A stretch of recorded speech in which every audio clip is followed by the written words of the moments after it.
nanti zolo Lucky Girl Olives ngolo kutusaka olugambo lwaffe oluli mu music entertainment oba entertainment show ezirimu oba mu bayimbi oba mu kino ezitaba bayimbi oba nga bigudde mu byabafuzi ngolo Lucky Girl Olives kutusako nga nkuwa olugambo nga oba kusaza mu kasondo oba wa nze nkusokoolayo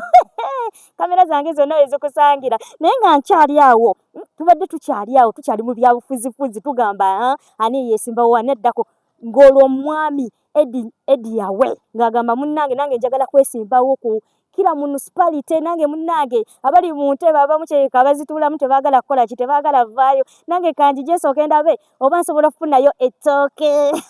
Eddie yawe abatamumanyi muganda wa Bobi Wine naye yagambye mukwano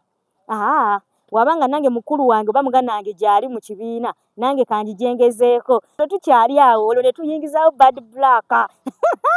niba Bad Black weekoze bintu mukazi kati we yavuddeyo n'agamba n'ategeeza omwami we nti munnange ndi lubuto lw'abaana babiri naye nga kituufu Bad Black oli ogenda tuzaalira abalongo yategeeza omwami we Asha Panda oba nange akakavuuka nga tuzze mu zigiza oba ye omulenzi we yali awo kati ye sijja kwogera bingi kuba ayinza okunkuba endoba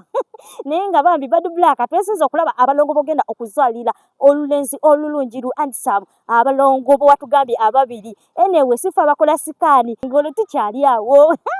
nebannange abaana mu kuyiba bwekoze kintu ngolo alien screen ategeka ekivulu mukutegeka ekivulu kumbe n'omwana we bambi kibiina kye kale tutwalenga ogamba omuntu ali mu kibiina kyo gwamutendese naye n'amukubako n'ekivulu ku lunaku lwe lumu ng'olwo nno olwo yaani Biswaka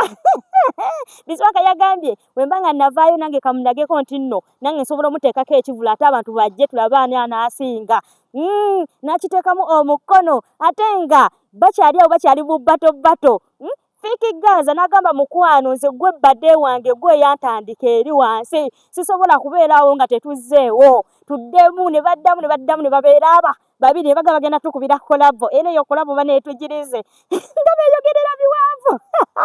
ne ku last moment n'obalaba ng'olwo baddinga ne bafuuse omuntu